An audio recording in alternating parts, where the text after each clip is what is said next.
trabalhadores do campo já poderão então... Declaro vaga a presidência da República. Meu procedimento será o de um chefe de Estado. O período obscuro que o Brasil entra em 1º de abril de 1964 já ganha forma anos antes, quando Jânio Quadros renuncia à presidência e é substituído por João Goulart. Esse era o tempo da Guerra Fria, de disputas estratégicas e conflitos indiretos entre os Estados Unidos e a União Soviética, como se chamava a Rússia nessa época. Naquele momento, o mundo estava dividido entre as duas nações. De volta ao Brasil, os militares e o setor civil não simpatizavam com o vice-presidente, pois o consideravam muito à esquerda e muito ligado aos sindicatos operários, o que dificultou a posse de Jango. Com isso, a solução encontrada pelo Congresso foi instaurar o sistema parlamentarista, que limitou o poder do presidente. Havia uma crença errada de que Jango estava levando o país ao comunismo.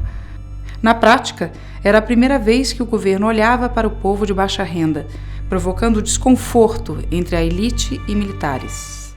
Enquanto isso, os estudantes, representados pela UNE, ao lado de um grupo de intelectuais, cria o Centro Popular de Cultura, o CPC da UNE. Em seu manifesto de criação, dizem que fora da arte política não há arte popular e que era um dever do homem brasileiro entender o mundo em que vive. Trabalhadores do campo já poderão então ser concretizada, embora em parte...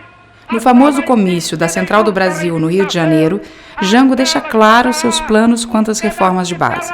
Reforma agrária, bancária, estudantil, política e fiscal, todas com o objetivo de incorporar de maneira mais democrática as massas trabalhadoras na economia e na política nacional.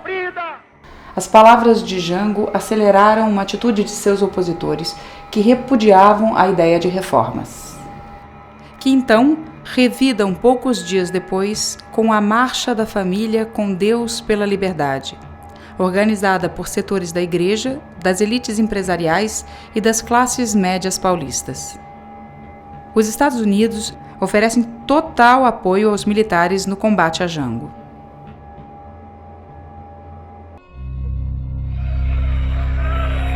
Assim sendo, declaro vaga a presidência da República. O discurso de Auro de Moura Andrade, o então presidente do Congresso, deu apoio legal ao golpe que depois o presidente João Goulart impôs ao plenário uma declaração e vacância da presidência, mesmo com o presidente em território nacional. Sua Excelência, o senhor Humberto de Alencar Castelo Branco. Meu procedimento...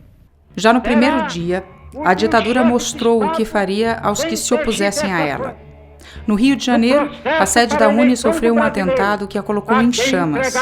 Em Pernambuco, Rocha Aguiar e Jonas José de Albuquerque foram assassinados enquanto participavam da manifestação de rua contra a deposição e prisão do governador Miguel Arraes. Já no início da ditadura, a resistência artística mostra sua cara.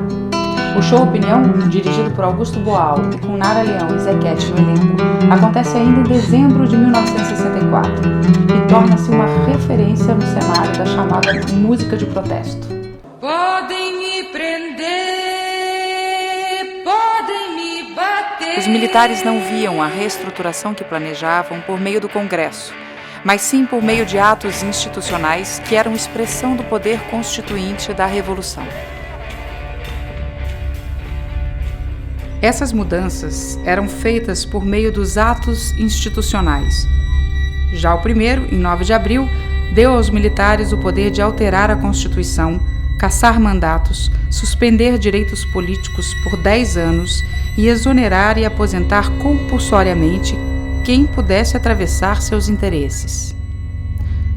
Castelo promulgou o AI-2, que além de extinguir os partidos políticos existentes desde 1946, resultando no bipartidarismo que marcou boa parte da ditadura, Arena e MDB, decretou o recesso do Congresso e instituiu as eleições indiretas para presidente. O AI-3, no ano seguinte, estabeleceu eleições indiretas para governador. O AI-4 reuniu todos os AIs anteriores e convocou o Congresso para votação e promulgação da Constituição de 1967. Logo após o golpe, os militares criaram o PAEG, Programa de Ação Econômica do Governo. Ele tinha como objetivo controlar a inflação e capacitar as finanças do governo federal. Para tanto, comprimiu os salários e o crédito, medidas que causaram recessão e tiraram popularidade do governo Castelo. Ao deixar o poder, Castelo Branco foi substituído por Costa e Silva, que inicialmente tinha propostas mais desenvolvimentistas e liberalizantes. No entanto, com Costa e Silva no poder, o grupo linha dura do regime ganhou mais espaço. Arthur da Costa e Silva. O ato solene transcorrerá no recinto do Congresso Nacional, em cujo porte... A oposição, que existia desde o início do regime, cresceu no decorrer dos anos e estava presente nos diversos segmentos da sociedade, como políticos, estudantes, professores e, inclusive, dentro do próprio exército. Fora daqui, na França, estava se configurando o chamado Movimento de Maio de 68. Os Beatles estouravam, festivais eclodiam, como Woodstock. Nascia o movimento hippie. Estava posto um ambiente rico de manifestações populares e de questionamentos sobre as imposições morais. Aqui, acompanhando esse processo de efervescência cultural em todo o mundo, crescia também o envolvimento da classe média nas questões políticas.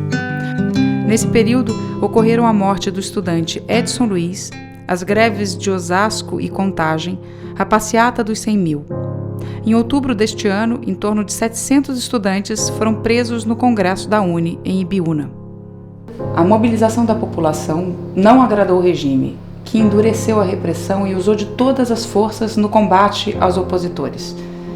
Em 13 de dezembro de 1968, é promulgado o Ato Institucional número 5. O AI-5 foi o mais autoritário e contundente dispositivo utilizado pela ditadura. Suprimiu os direitos políticos, colocou em recesso o Congresso Nacional, proibiu manifestações políticas, suspendeu o habeas corpus e abriu caminho para a imposição da censura prévia e dos banimentos, que viriam mais tarde em outros atos e leis. O AI-5 inaugurou a fase mais terrível e sangrenta da ditadura. Baixar um ato institucional